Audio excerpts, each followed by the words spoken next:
everyone, and welcome to another session of our Ed Talk series. I want to give a very warm welcome to the educational community at King's College in Panama. Thank you for being with us today, as well as our colleagues over at High Performance Learning in UK. I am Andrea Ferrari, founder and CEO at Host Schools International. And together with my partner, hi Gabi, Gabriela Gonzalez Pacheco, Director of Programs, we have created this innovative space to inspire conversations around education during these changing times. Yes, education is transforming, and at Host Schools, we believe that well-being, happiness, equity, and innovation are the keys to a change that is sustainable and future-proof, and that can face the challenges of the short and the long-term consequences. So we gather in this space with educational experts and leaders that can inform our educational communities through their international perspectives, can inform our schools, our parents, our head teachers, our teachers and students. And together it is our hope to co-create the new landscape in education. Today we are super happy and honored to have with us Professor Deborah Eyre, who is the founder and chair at High Performance Learning. She's going to give us an introduction to what is high performance learning in education, what are its benefits, and why it's so important in this moment. And then right after Debbie, we're going to invite Nigel to talk to us about their experience over at King's College Panama. So welcome, Nigel. So happy to have you on board. And we'll begin with Debbie, yes? Vamos a empezar con Professor Deborah, please, for the production team. Over to Debbie in UK, over to Deborah. Professor Deborah Eyre, welcome to High Performance Learning on Host Schools. I'm really pleased to be able to talk to you today about high performance learning. High performance learning is a way of reimagining education because we passionately believe that every single child can have academic success and a life full of opportunity and fulfillment. That's what we want for them. We believe this because learning science tells us that what we thought before was impossible is actually possible. So whereas most of us learned that the old bell curve, whereby some students were going to do well, most students were going to do okay, and perhaps some students not so well, what we now know from neuroscience, from psychology, from cognitive science, from education research, is that pretty much all of us have it within ourselves to do well. So in high performance learning, we want the school to create a culture where we actually expect that. And we know from the evidence that we've looked at that even with the very best schools in the world, when we start working with a school, only about 57% of teachers really believe that everyone that they teach could do well. So there's a job of work to do to change the culture so that everyone can. But I guess it's not much point just telling people they can, although that really changes their self-esteem and their positivity, their well-being, their happiness. But you have to make it happen for them. And learning science has told us exactly how to do that. So what we do in high performance learning is based on 40 years of research from researchers all over the world, including my own research. And what we've done is to look at the things that really make the difference when it comes to academic and cognitive success. And what we do with a school is to say, we introduce those ideas to teachers, to students, to their parents. And what we say is, these are the things that make the big difference, and you need to work to master them. It's not a secret. We now know this learning is a science. We know how to do it. So does this work in every school? Yes, any school. It looks different in different types of schools, but it can work anywhere. And the benefits of it are that students feel much more positive about what's possible for them. And that makes them feel happier and more willing to engage, more willing to take risks, to have a go at something. And they're not so concerned if it doesn't work out, because they know it's just not yet, rather than I'm just no good and I can't do it. So students really benefit from this. Of course, their parents, they can help out too. Once you tell parents about the things that really matter, of course they want to help their child. Every parent does. So it's about demystifying some of this. It's not complete rocket science. It's just that we now know some things for certain, and what we need to do is make good use of them. And of course, teachers, it makes teaching as a profession more enjoyable. If instead of, kind of thinking that only some people are going to be able to do exactly what I wanted, and, I'm going to have to just simplify it for others, what we're saying is, no, teach to the top, but putting the scaffolding that helps everybody to get to that position. So, I suppose the final thing is to say, well, why are we talking about this now? Why are we wanting to reimagine education right now? And I guess the short answer to that is because we can. So that's the first reason, is because we now know it's possible. And pretty much everybody who goes into education does so in order to help to create great life chances for their students. And now that we know that you could do so much more than we believed in the past, surely in education, that's what we should be doing. And when we study, and everyone is celebrating that kind of idea that everyone really can. So I guess what I want to say to you is, as we come out of the kind of COVID period, it's easy to talk ourselves into a kind of sense of depression. But what we really want to do is take the opportunity, seize it now. As our students returning to school, we want to create for them the kind of education that no previous generation has ever had. And goodness, don't they deserve it? They've had to go through a really difficult time. We are there to really present them now with an opportunity that they would never have had before. So I'm really pleased that Nigel Fossey and his school have adopted high performance learning, and they're going to tell you more about it. And I very much hope that more schools will join in this campaign to have a better kind of education for all our children in the future.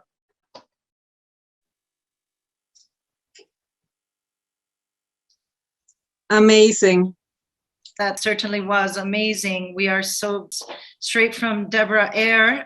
Thank you so very much. And for also introducing us to Nigel Fossey. Nigel, a teacher at King's College, Panama, and Inspired School, is also America's Educational Director for Inspired Education. We are, again, very honored to have you and your team along with us today to tell us a little bit more about how we create that school culture where everyone believes that all can do well, and how does a school decide to become a high-performance learning school?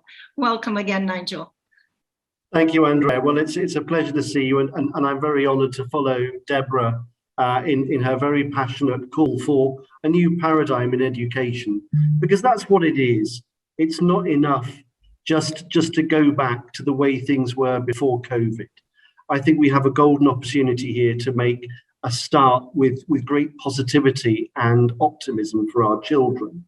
I think a lot of the dialogue in the past few months and even years in this part of the world has been, catch up. How are we going to catch up from all the things we've lost? Well, I think actually the agenda should be, how can we actually exceed that and go beyond what we've experienced and actually come out of this better than what we were before? We've learned so much as a profession. Teachers have learned. I think this is an example of high performance learning in the way that teachers have changed in one day, from one day to another. They've changed from teaching at the school to going online, then to going to hybrid, and they've adapted. And our children have adapted too. And they've done that it's not been an easy process. It's been very painful, of course, for many of our children, but they've shown that adaptability. And if you'd asked me 2 years ago or 3 years ago what we've been through and how we've come out as a profession, I know it's a cliche, we've all said this, but it's hard to have expected what we've actually succeeded in doing and keeping our schools going through the pandemic. So I think the sky is the limit. It is the time for a new paradigm. And it is, I mean, for us in King's College, Panama, we were very fortunate. We're a fee-paying school. We're in a relatively well-off part of the world in Panama City. Our children come from very supportive families. We get very good academic results. We're quite a new school. But we didn't want to leave that to chance. And as we approach our 10th anniversary as a school, again, we're very young. We felt that there was a need to make sure that we go beyond getting a good inspection or a great accreditation. How can we guarantee that all the children that come to us get the best possible education? How can we guarantee to families, because that's what they're expecting. And it shouldn't just be families in private or fee-paying schools, it's families in all schools. How can we systematically provide an outstanding education for every child? And we all know, I mean, I was reading about Patrick Stewart, the actor, this week. He wrote a wonderful piece in The Guardian about a teacher that transformed his life. And through one small chance meeting, steered him on the road to being an actor. And he's obviously a world-class actor. Teachers do these things all the time, just by the very power of what they say to children in those moments at the end of a lesson or in recess or in the lunch break. They have that potential to transform children. If we could isolate what it is that makes children blossom and thrive, and we know what it is because it's good deliberate teaching, then I think why wouldn't we do it? Why couldn't we actually trust that what teachers do is actually very transformational? Well, Nigel, I think, I mean, I fell in love with what Deborah was saying because it's so true. But I think the main concern is we've kind of known that that teachers have this power. We kind of know that. And however, that doesn't necessarily mean that we know how to create a culture when this happens intentionally and systematically in a way that every single student gets that wonderful opportunity of seeing themselves reflected on their teacher's eyes as someone with potential and capability. So how do you do this? I mean, you've been implementing it at King's College. How could you share with us a little bit of how that translates? Well, I think, and it's something that you have to put a lot of thought into. It's not just enough to give teachers training on growth mindset or to give them extra provision in terms of gifted and talented programs. And I think that's the mistake that many schools have made. And you definitely don't rely on the traditional ideas, as Deborah Eyre said, about the bell curve that you expect or even should tolerate. 5% of your children doing excellently, going to Ivy League or going to Oxbridge or going to the Sorbonne, 5% failing, not going to college, and the middle sort of going to a fairly good school. It's not good enough. And I think it's that mindset shift in teachers that they have the confidence in the job that they're doing to know that their actions can make that difference. And what we have to do in becoming a high performance learning school, it's not just getting a badge, it's actually looking at our culture, really beginning with that fundamental culture of us as a school, going back to our development plan, going back to our vision. And we're actually quite lucky because we've got a chance to reinvent here. And I think COVID has been our friend in some ways, our ally, in that there's been this natural break before we go back.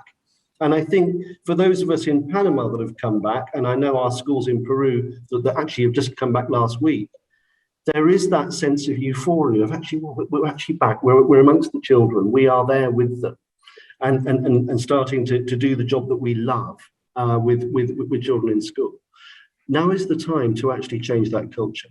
But it's being systematic, and it's obviously not a top-down approach. I've got two of my colleagues here, Joe, who's my head of elementary, or my head of primary school, and I've got Matt, who's my high school principal, head of secondary. They've been on the journey with me, and I think it's great that I've got people that truly fundamentally believe that you can give every child that opportunity. So as a guiding coalition, as a leadership team, we are converted and we are actually motivated and truly believe it. And I think that integrity of believing in every child through our own personal experience, through the experience of teaching, is something that gives us drive. And we obviously need to find allies in the school and systematically spread the word within our staff community, within our faculties. I thank you, Nigel, for that. I was listening carefully and also trying to tie it into something that Deborah was saying earlier about taking those things that really matter. So I'm thinking about that. So what would those things be? The ones that really matter that we're going to take and make them a part of that everyday routine, and that it's embedded in everything that we do. Of course, you talked about the mindset and shifting that culture and that way of thinking, but is there something beyond that, something concrete that you could give to us in the audience today? I'm talking about these sets of competencies that are continually built on. I'm talking about those values, those attitudes, those attributes. What are those fundamentals that really matter to you at King's College that makes it all come together? Well, I think that the foundations are the values and the attributes that are very, to any IB school. If you think about the IB learner profile or our own King's Group values, they form the basis of what we do and actually the expectations we have of children. But high performance learning goes a little bit deeper and aims to break down what the competencies are and what the attributes are and exemplify them. And the expectation is that teachers plan deliberately to include those in their lessons. Now, it's not going to happen overnight. And I think the biggest hurdle when you're starting this process is getting the teachers to realize that many of these things they're doing already. When they have, or when they give an outstanding lesson, when they give a class that's gone really well and they can see that the child is fired up, whether it's making progress in spelling or whether it's doing quadratic equations at 16, it's actually that deliberate practice of saying, okay, and identifying it and flagging up and calling it out and saying, that's a wonderful example of linking or making connections. That's a great example of metacognition. And then talking to the child in their own language, depending on the child's age, about what that process is. And I think it's almost like the drip effect of the tap. It does go in gradually. That if you surround the child with that language, if you have word walls showing those key terms, if you flag them up in the introduction to the lesson, the learning objective, it actually is a way of very powerfully getting the children to reflect on their own learning. But it's also not limited to the classroom. We were having a meeting with our parents and talking about the outline for high performance learning with them, because it's very important, as you know, to get the parents to buy into it. And it's not just about what happens in the classroom. It should be about every behavior around the school. How you eat in the dining hall, in the refectory, how you move into the school from recess or playtime, how the children move around the school and wait for their lesson to begin. It's all of those things, and it's not necessarily being the most formal or British. This is something that works in schools of a wide variety of cultures. I mean, high performance learning is very popular in the Middle East, in Southeast Asia, very, very different cultures from the UK, and a variety of international schools. But it's actually those behaviors that successful people have, and teaching those behaviors. Lovely. I believe that you're reminding us that a lot of this has to do with reshaping our image of ourselves, of our students. And when we think about our view of ourselves, and that is based on what others tell us and our experience, suppose what you're saying too is that we're creating those experiences deliberately, as you mentioned already, in order for these things to start falling into place routinely, and that must have a profound effect on how children reshape their identity, their sense of self-worth, their self-esteem, which, as we know now, has come to take a center stage in terms of the whole social and emotional component that makes learning possible. When I feel good, I learn better, and there is no learning without well-being. So we at Host Schools firmly believe in what high performance learning is doing for our school communities, and we're so thankful that you can be here to share this with us. I believe we had another question around the role of teachers, the role of parents that you've touched a little bit upon. Would you care to? Andrea, also, I think one of the things that Deborah said, which I think is amazing, is why do it now? And she answered, because we can. No, and this idea, which I think is true, that many schools are slipping into this sense of, post-COVID, or transition COVID, sense of depression, of just feeling overwhelmed by the obstacles and everything that is happening. So I think it's really important when we're talking about the role of parents and teachers and just implementing this through a crisis as we have gone through. What would be the most essential thing to just keep in mind, Nigel?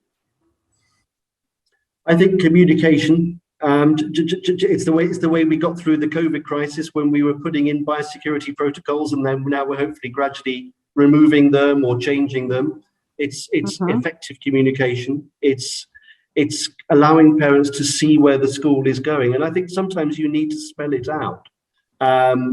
What we do is we make sure the parents see the development plan, and we keep our development plan as simple as possible. Traditionally, British school strategic plans could be up to 40, 50 pages. We keep ours to 6 pages, and we make sure that what the school is doing in a particular academic year is something that the parents have a say in, the teachers have a say in, and also I think what our parents like is the fact that it leads us to give each child individual attention. And the fact that we have those aspirations of every child, and parents know their children perfectly well. I mean, many of us are parents. We know the strengths and weaknesses of our child, or the areas that our child could do with extra support or scaffolding in. And for the school to know the children well and to be able to identify those areas and put interventions in place is not labeling that child as a middle ability child or a low ability child or a gifted and talented. It's saying you have particular areas that you need to work on, you have areas that you're outstanding in, and that I think that motivates children as well. I'm not seeing the depression in the schools that I visit and in our own school. What I'm seeing people are tired. I'm seeing teachers need to have something that they need to re-energize. But I think for me, it's having that clear vision of where the school is going and where education is going, and a more optimistic message in terms of the potential of children. I love all this optimism, this positivity, and I'm so glad that we have a big audience out there listening to us today. I know, Gabriela, you're filtering through some of the comments and questions that are coming in. Please do interrupt at any time.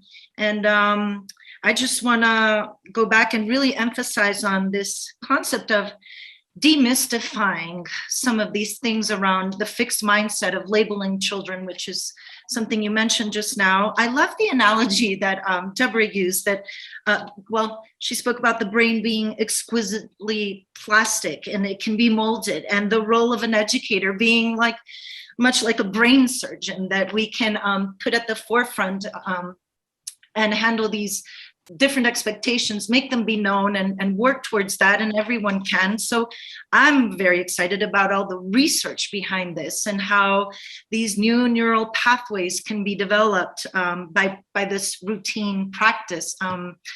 I think that thinking about this as a learning science is definitely something that helps us for this to be data-driven, to be research-based, and puts out there the idea that we are forever evolving and changing, and in education, it's certainly something that innovation speaks highly to, no? That we are discovering new ways to make those connections. Absolutely. So yes. I think also, as any of the people out there will know, enthusiastic, passionate teachers make for wonderful learning opportunities.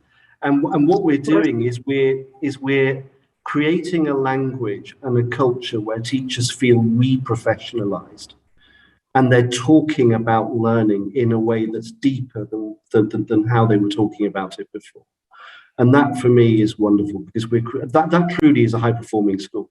You know, we could sell it to our families and our children. We're going to get them better results, and of course that will happen. That's an inevitable consequence of that passionate educational atmosphere of deliberate practice. But it's actually the motivation of teachers, and teachers need that sense that they can make a difference. And what they're doing with any child in their class or in their grade level is making a difference. And it's the joy of being a teacher, and it's why I've been in education for nearly 30 years. I absolutely love that feeling of making a difference to the children. That's a great point, Nigel. Thanks for reminding us about the joy of teaching, which is where once upon a time all of us began. Certainly, Gabriela and I had a long trajectory through teaching. Myself in the arts, Gabriela is gifted in the social emotional realms, and that's what brings us together here today to continue to celebrate this and actually acknowledge those people that are the pillars that make everything happen every day. And I know they're out there, and I know they're listening. So I guess in the couple minutes that are left with you, and having the honor to hear from your experience, what kind of advice might you leave us with? Those maybe students in the audience that are listening, the teachers that are with us today, or parents, and of course other school leaders. What would be something that, if they're looking to become a high performance learning school, or just follow in this path, what should be our first steps? Well, I think the first step is to be aware that a high-performing school is not a school in a privileged area. It's not necessarily a fee-paying school. It's not a school in the UK or in a privileged suburb of Boston or an expensive part of Paris. It is a school that can be anywhere in the world if it's got the right mindset and the right cultural approach to teaching and what it's doing, and having a vision for that. Deborah didn't mention in her presentation, but many of the schools that are HPL schools that have been through this program and have had this mindset change are in very deprived areas. So King's has the honor of being a high performance learning school, but it's by no means the only kind of school that follows this educational philosophy. And I think that's very important. So it's not restricted to certain kinds of schools.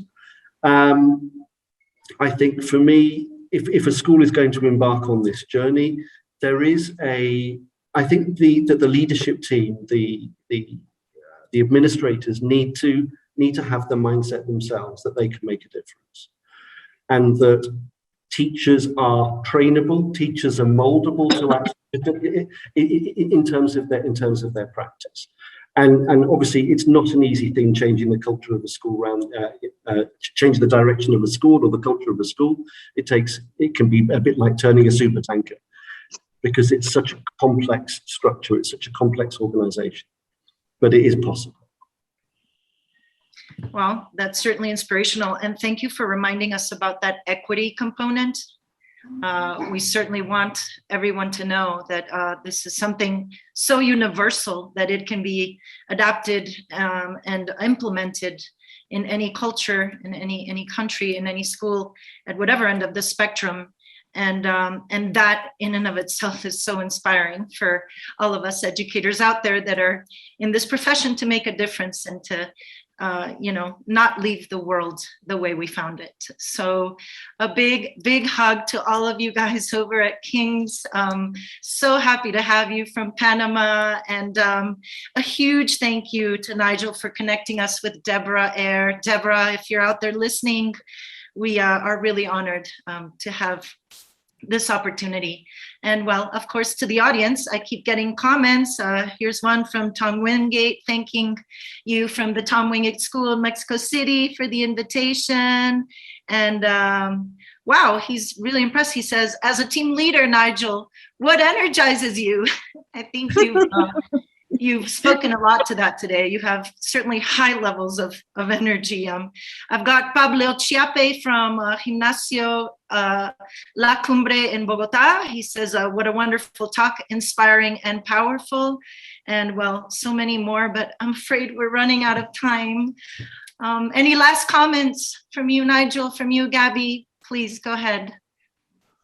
Well, I would say thank you because, yes, I think after we talked with Deborah and with Nigel, I was just re-inspired. And I can say that we have been talking with many inspiring people about what we can do in education. And I think this is just, as you said, it's an opportunity. No, it's a seed of opportunity that comes from a very sad situation, but it gives us a chance to do more for our students because they deserve it. So thank you so much for that. And that's it for me. Bueno, pues con esto les deseamos una linda noche, and thank all of you for reminding us that everyone can. And with that, a cheerful ending to our session today. Thanks again, Nigel. Un abrazote. Thank you.